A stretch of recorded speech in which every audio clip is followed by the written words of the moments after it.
sorte un clin d'œil humoristique ou du sexisme. Là, par exemple, sur cette affiche, on voit que la femme est comparée à une bouteille de Pepsi. Du coup, c'est dégradant pour elle parce que ça la compare à un objet. Et la pub, elle crée un lien entre la femme et le Pepsi parce que pour vendre, pour mieux vendre, et ça ne la respecte pas. Et il y a plein de comparatifs entre la femme et la bouteille. Et la pub se veut humoristique par les commentaires qu'il y a par les comparatifs. Mais c'est du sexisme quand même un peu parce que le corps de la femme est utilisé comme un objet. Tu peux nous donner des exemples parce qu'on ne les voit pas d'ici. Alors, qu'elle a un bel emballage, les deux ont un bel emballage, ça c'est dégradant. Après, il y a mondialement connu, parce que la femme, elle est célèbre. Moi, je sais pas qui c'est. Et après, il y a marqué pleine de Pepsi. Donc voilà.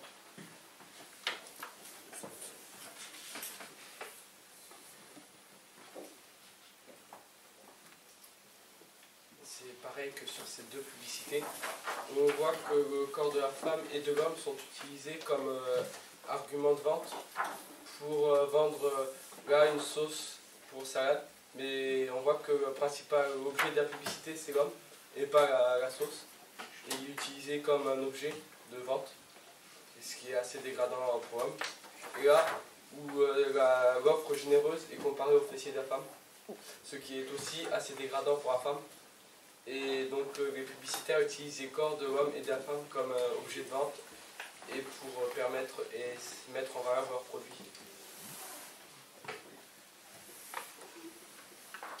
Moi j'ai une autre publicité et en fait du coup celle-là elle est quand même un peu plus humoristique que les autres et c'est un peu moins dégradant. Mais ça entretient quand même certains préjugés sexistes comme quoi les hommes ne font pas trop de courses en général. Et même si à la base c'était quand même, ça avait l'air d'être quelque chose quand même humoristique, c'est relativement sexiste. Et, voilà. Et le message c'est... Le message c'est... je vais pas dire en fait.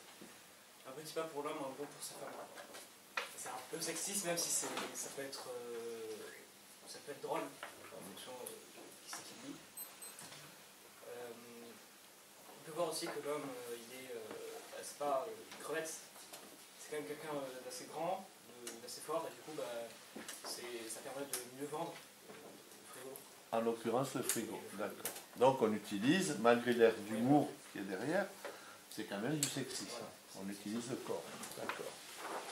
Comme il disait, dans les publicités, très souvent, notamment les publicités pour des parfums de drogue, des choses comme ça, on va utiliser l'aspect vraiment très viril de l'homme, un homme musclé, athlétique, grand, et le montrer comme une personne qui va dominer en quelque sorte les femmes, très souvent, ou ce genre de choses. Et donc c'est un aspect très sexiste, qui d'abord met en avant donc, la virilité de l'homme. On n'imagine pas cet homme faire la cuisine ou autre. Un petit peu comme la publicité, celle-ci, regarde. Exactement, oui. Oui, voilà, exactement. Voilà. Et on va aussi, dans le sens inverse, mettre en avant l'hyperféminité de la femme dans certaines publicités. On peut en montrer une. Exactement. C'est pour vendre des appartements. Hein. Voilà. Et donc ça, ça reflète en quelque sorte un peu la société en même temps, puisque ça reflète l'image qu'on se fait de l'homme parfait tel qu'il doit être encore aujourd'hui. Malgré qu'on sache que c'est sexiste, pour la plupart des gens, un homme parfait, ça va être un homme grand, athlétique, qui a de la carrure, et une femme parfaite, enfin, au niveau physique, ce sera une femme très jolie, qui a de la prestance, et c'est toujours ce qu'on va mettre, qui a un peu une certaine sensualité, c'est toujours ce qu'on va mettre en avant dans les publicités. Et c'est ce qui ça alimente le côté sexiste de la société, je pense. Oui. Moi, cette pub, c'est une pub pour location de voiture. Et c'est un slogan. C'est oui, nous voulons aussi aux femmes. Et sur cette pub, on voit aussi une voiture qui a forcément eu un accident. et c'est la femme qui la conduit. Donc cette pub montre des préjugés sexistes sur la conduite des femmes, mais on peut le prendre aussi comme de l'humour. Et c'est grâce avec cet argument de vente que par exemple si on a envie de louer une voiture, on va directement penser à cette phrase et nous penser donc à cette marque et vouloir louer à cette personne. Et c'est c'est un peu, oui, c'est du sexiste dans les pubs. Donc ça va plus loin que ce que dit ton camarade, c'est-à-dire là c'est pas que le corps, c'est vraiment on se moque de la femme au point, voilà, c'est une idée reçue, elle conduit mal, voilà. Donc ça va au-delà finalement de la représentation physique. Il y a aussi, finalement, c'est du sexisme envers ce qu'elle est en tant que femme. Oui, tout comme dans la pub présentée par Ethan tout à l'heure, où on voit l'homme qui n'est pas capable de ranger les courses dans le frigo, et là la femme qui n'est pas capable de conduire, et la publicité fait passer des messages sexistes envers la femme et l'homme, souvent comme quoi l'homme n'est pas capable de faire le ménage ou de faire les tâches à la maison, et la femme souvent n'est pas capable de conduire ou de sortir, et voilà. Mais après, toutes ces pubs sont à prendre avec du recul parce que c'est du second degré. Et elles se veulent toutes humoristiques pour faire vendre. Du coup, il faut les prendre avec du recul, pas prendre le premier sens, ce qu'on voit directement sur l'image. Je pense que certes, il faut prendre avec du recul, mais quand même, ces messages, ça fait passer un message de voir ça. L'homme va se sentir humilié, par exemple, de devoir faire la cuisine.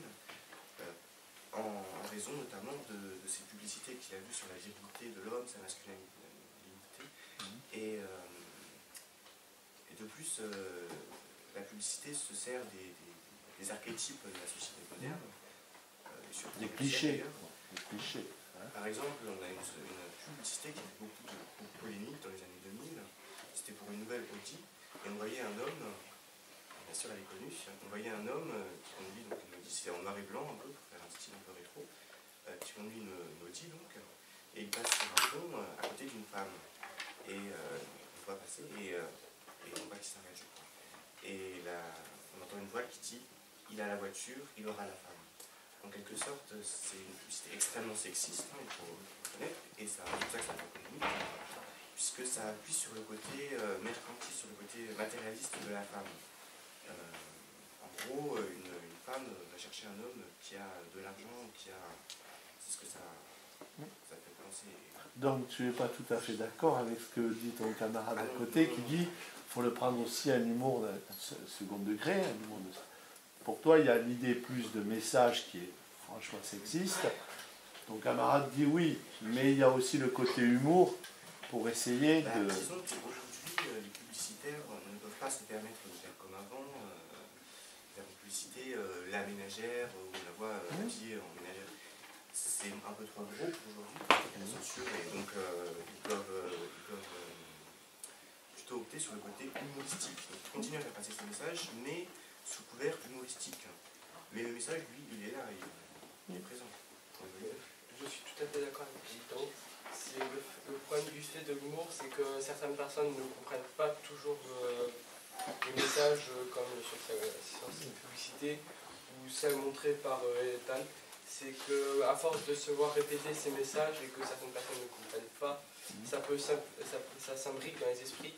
Et du coup, les messages qui sont censés être humoristiques peuvent devenir blessants et s'imbriquer dans les esprits, donc certaines personnes peuvent les croire vraies aussi. Et donc en faire que d'une chose pas forcément vraie, enfin une réalité dans la vie de tous les jours.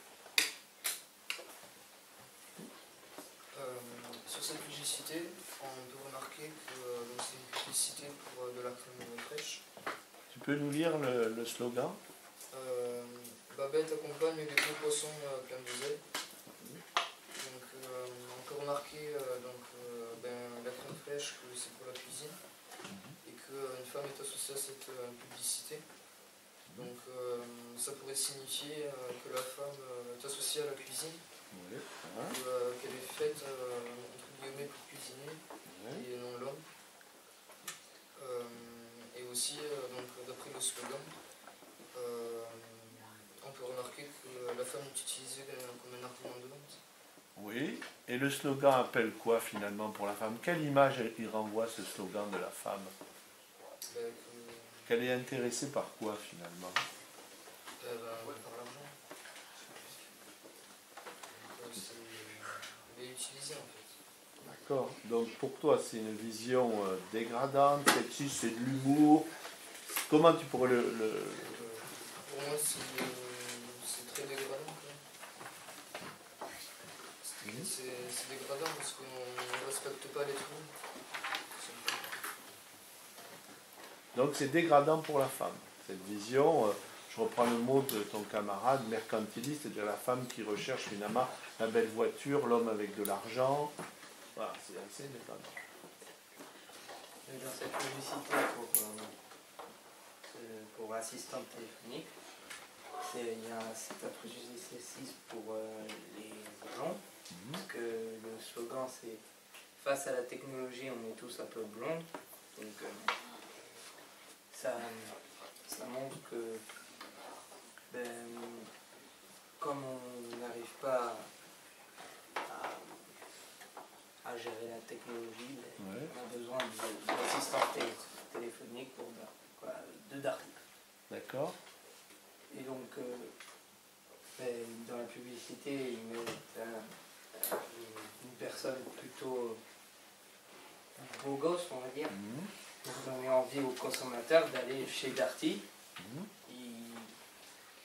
Et le logo est marqué en gros, pour rappeler quand même que c'est une pub. Et les mots, on est tous un peu blondes. Qu'est-ce que ça pourrait... c'est un trait d'humour par rapport à quoi? Qu'on a ce préjugé sexiste que les femmes blondes sont un peu... Oui. Et donc là, on reprend cet argument pour un homme, finalement. Donc je repose la question que tu dois débattre. Est-ce que c'est un argument de vente? Est-ce que c'est un trait d'humour? Ou alors c'est franchement sexiste? À double tranchant, autant pour l'homme que pour la femme, selon toi? Moi, je dirais que c'est sexiste. Sexiste, c'est-à-dire que les femmes, finalement, sont un peu idiotes. Il y a certains hommes qui sont aussi idiots qu'elles. C'est ça? Voilà, d'accord. Je voudrais reprendre la publicité de Bastien. Il est dit que les femmes, que les blondes sont un peu, on est tous un peu blondes dans la technologie. Ce qui veut dire que les blondes sont des personnes idiotes. Donc c'est clairement un préjugé envers les femmes blondes. Et qu'on reprend sur l'homme, ce qui est aussi dégradant pour l'homme qui fait la publicité. Et donc c'est assez dégradant pour la femme blonde, ainsi que pour l'homme. Et donc ce qui en fait une pub sexiste, tout en essayant de faire passer un message humoristique. Donc si je sens bien dans puisqu'on va arriver au terme de votre échange, il y a quand même deux écoles dans votre groupe, là, deux idées. Un côté, c'est le côté humoristique, finalement. Il faut prendre de la distance, hein, c'est ce que tu as défendu comme position, il faut prendre de la distance, même si c'est sexiste, finalement c'est de l'humour. Il faut savoir être plus intelligent que la pub, c'est-à-dire en résumé, et ne pas prendre au premier degré. Et puis l'autre côté, il y a quand même un groupe, là, c'est clair, hein, qui dit c'est sexy, c'est quand même dégradant, on fait de l'humour, mais c'est méchant, quoi. C'est méchant autant envers l'homme et la femme. Je pense, je vais dire conclure, que si les publicitaires utilisent des publicités comme ça, les publicitaires, leur but, c'est de vendre. C'est pas de choquer le public particulièrement, après ils le choquent particulièrement, mais je pense que s'ils créent de telles publicités, c'est que ça marche. Et donc c'est que notre société accepte en fait en réalité ces publicités. Et dans l'inconscient collectif, une femme ne va pas chercher un homme qui fait la cuisine, dans son esprit, qu'elle le veuille ou non, l'homme, c'est celui qui prend les décisions, c'est celui qui assume. Donc je pense que si les publicitaires créent des publicités de ce type, c'est pour cette raison, c'est parce que ils savent que la société l'accepte. Alors je vais te dire donc, humour, sexisme, argument de vente. Ce que tu mettrais en avant, toi, c'est l'argument de vente. Oui. Ça aide à vendre. Ouais. Et on utilise tous les clichés possibles pour vendre. Je pense. Vas-y. Mais l'humour aussi est en quelque sorte un argument de vente parce que on se souviendra plus facilement d'une pub humoristique qui nous fait rire, qui est bien trouvée, en quelque sorte, que d'une pub fan. Oui, c'est-à-dire que par exemple, allez, je montre ta publicité. Oui, nous louons aussi aux femmes. Ça fait tout de suite sourire. C'est pas voilà, mais on va se souvenir facilement de cette publicité-là. Donc finalement, c'est un argument de vente choc, peut-être dangereux parce que je ne sais pas si les femmes l'apprécient et si elles iront louer chez ce monsieur. Mais en tout cas, ça accroche. Donc si finalement, selon toi, c'est de l'humour, mais derrière il y a la vente aussi. Donc vous retrouvez finalement, l'argument de vente va primer. On va utiliser les clichés sexistes, on va utiliser de l'humour, mais finalement ça marche. Ça marche. On s'en souvient, ça accroche. D'accord? Est-ce que vous êtes tous sur cette position? Ou si vous voulez rajouter quelque chose avant de conclure?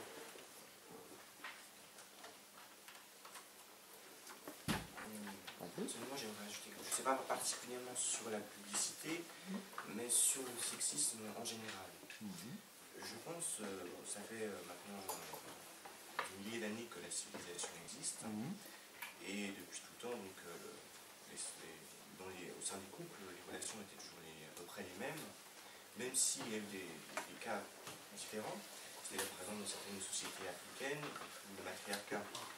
En Chine, on a eu des impératrices. En Angleterre, on a eu des reines. Et chez la justement des Grecs, il existait donc les Amazones, des guerrières qui s'assumaient totalement. Mais dans la plupart des cas, au sein du couple, une femme avait sa place et un homme sa place. Aujourd'hui, tout a été changé depuis le début du XXe siècle. Les suffragettes, beaucoup de choses ont changé. Mais je ne suis pas sûr que ce soit en réalité très bénéfique. C'est-à-dire en Europe, la femme était vraiment très rabaissée. Il faut le dire. C'est-à-dire on la considérait presque comme une chose. Elle était obligée de se marier quand ses parents le disaient. Mais je pense qu'on a basculé dans l'extrême inverse. C'est-à-dire que maintenant, elle n'avait pas le droit par contre d'avoir de compte en banque. Maintenant, avec la libéralisation de la femme et le fait qu'on dise que maintenant l'homme va faire autant que la femme, les mêmes choses à la maison par exemple, la société est totalement bouleversée et les couples n'ont jamais aussi mal marché qu'aujourd'hui. Il faut voir qu'on n'a jamais eu autant de divorces, de femmes seules avec des enfants, et ces choses-là, je pense que c'est en grande partie dû à ça. C'est-à-dire que ça crée des tensions au sein des couples. L'homme se sent plus à sa place, la femme non plus en réalité. Et je pense que ça nuit autant en réalité, peut-être même plus à la femme qu'à l'homme. Parce que l'homme, lui, disons que l'homme, il peut... Enfin, une femme, par exemple, qui va se retrouver avec des enfants à l'âge de 40 ans, elle aura beaucoup plus de mal qu'un homme, puisque dans notre société, qu'on le veuille ou non, les choses privilégient les hommes. Enfin voilà. Non, mais vas-y, tu as développé ta pensée. Mais oui, je suis totalement d'accord avec ce qu'il dit, mais le problème c'est que le fait ne vient pas du fait que la femme soit égale avec l'homme, parce que c'est totalement naturel et normal qu'une femme soit égale avec un homme. C'est le fait que la femme, si elle se retrouve seule à 40 ans, qu'elle ait plus de difficultés à élever ses enfants qu'un homme, ça vient du fait qu'elle aura plus de mal à trouver un emploi à cause des clichés d'employeurs ou bien des différences qui vont sur les salaires aussi entre la femme et l'homme. Et ça vient du fait que la société est actuellement sexiste, en partie sexiste, notamment au niveau des salaires. Quand on voit qu'une femme gagne moins qu'un homme pour un travail égal, c'est pas normal. Et donc, c'est surtout dû à ça. Et puis, de plus, que les couples marchent mal, ça n'a selon moi pas de rapport avec le fait que la femme et l'homme n'arrivent pas à trouver leur place. C'est surtout la société actuelle et la façon de penser qui est plutôt en cause, et non pas le fait que la femme soit égale à l'homme, parce que que la femme soit égale à l'homme est totalement normal.